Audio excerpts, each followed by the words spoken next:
Good evening, visitors. Welcome to the Australian War Memorial's last post ceremony. My name is Lexa Peterson, and joining us today from the Australian Army is Warrant Officer, Class 1, Joanne Davey. We warmly welcome the family of Private John William Beverhoudt Moore, whose story will be told shortly. We welcome the veterans who have served, those that are still serving, and the families that love and support them. The live stream of this ceremony is made possible by the Returned and Services League of Australia and the RSL and Services Clubs Association. We welcome members who are watching the broadcast of this ceremony across Australia. During this evening's ceremony, wreaths will be laid at the base of the pool of reflection by family and visitors to the memorial. If you're able, please stand and join in singing the national anthem.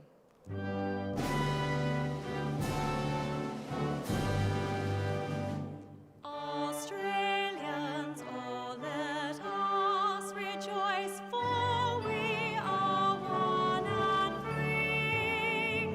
We've golden soil and wealth for toil. Our home is God by sea. Our land abounds in nature's gifts of beauty, rich and rare. In history's page, let every stage advance Australia fair. In joyful strains, then let us sing, advance Australia fair.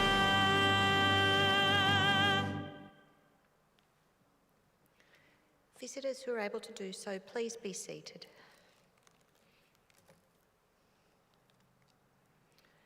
The Australian War Memorial was the vision of Charles Bean, Australia's First World War official historian. Bean landed with the Australian troops at Gallipoli and stayed with them at the front through to the end of the war. The idea of this national memorial and museum came to him at Pozières, France, in the depths of the bloody fighting of 1916. Bean's idea was that this would be a place where families and friends could mourn loved ones buried in faraway places. It would also be a place that could help all Australians understand what these men and women had endured and what they had done for us. Bean's vision, to which we remain true, is best expressed as inscribed at the entrance to the memorial's galleries. Here is their spirit, in the heart of the land they loved, and here we guard the record that they themselves made. Tonight we will read the story behind just one of those on the Roll of Honour, which lists the names of more than 103,000 men and women who've given their lives for us in war and on operations for more than a century. But first we present a lament. Flowers of the forest. Wreaths or floral tributes will now be laid at the base of the pool of reflection.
Today we remember and pay tribute to Private John William Beverhoudt Moore. Born on the 24th of November 1886 in Ballarat, Victoria, John Beverhoudt Moore was the eldest child of Edward and Louisa Moore. When he was young, the family moved to Western Australia. John attended a state school in Albany and later worked as a railway employee while living in the Perth suburb of Guildford. In 1914, he married Margaret Mary Allico Mallon. Moore enlisted into the Australian Imperial Force on the 27th of July 1915. After a short period of training, he sailed from Fremantle aboard the troop ship Horarata with reinforcements for the 16th Battalion. He arrived in Egypt soon afterwards to continue his training, and in March 1916 joined the newly formed 48th Battalion, part of the 12th Brigade of the 4th Division. In Egypt, Moore received news that his wife Margaret had given birth to a boy, John. He would never meet his son.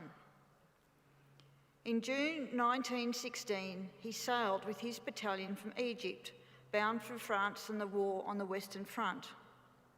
Moore and the 48th Battalion first entered the front lines near Fleur Bay in the Somme region of France in July 1916 and came under heavy enemy high-explosive artillery shelling. The battalion took part in its first major battle the following month at Pozières.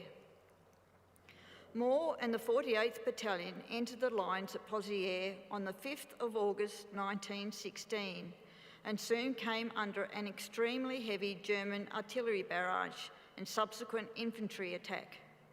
The barrage and ongoing battle lasted several days and caused severe casualties. Moore was taking part in an attack on German lines when a shell burst nearby, blowing off his leg. He died where he fell. Due to the chaotic nature of the battle, his body was never recovered. Originally reported as missing in action, it was not until May 1917 that a court of inquiry officially declared him to have been killed in action on the 8th of August 1916. Details of his death were reported to his family by another member of his unit who was wounded by the same shell blast. Survived by his wife and infant son, John Moore was 29 years old. Private Moore is listed on the Roll of Honour on my right, amongst almost 62,000 Australians who died while serving in the First World War. His photograph is displayed today beside the pool of reflection. This is but one of the many stories of service and sacrifice told here at the Australian War Memorial. We now remember Private John William Beverhoudt Moore, who gave his life for us, for our freedoms, and in the hope of a better world.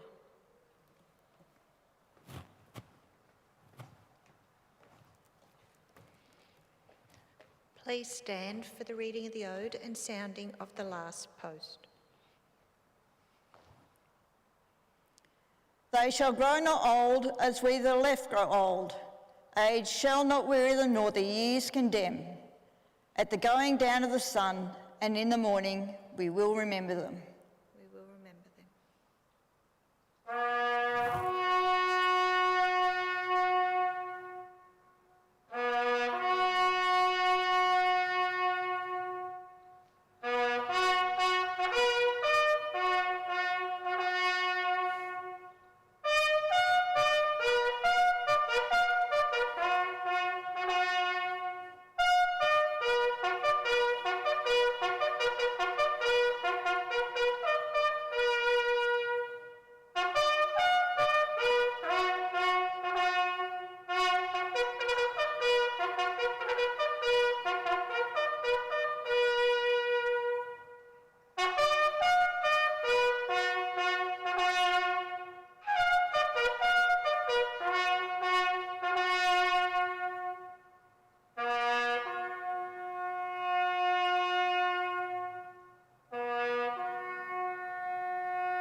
Lest we forget. Lest we forget.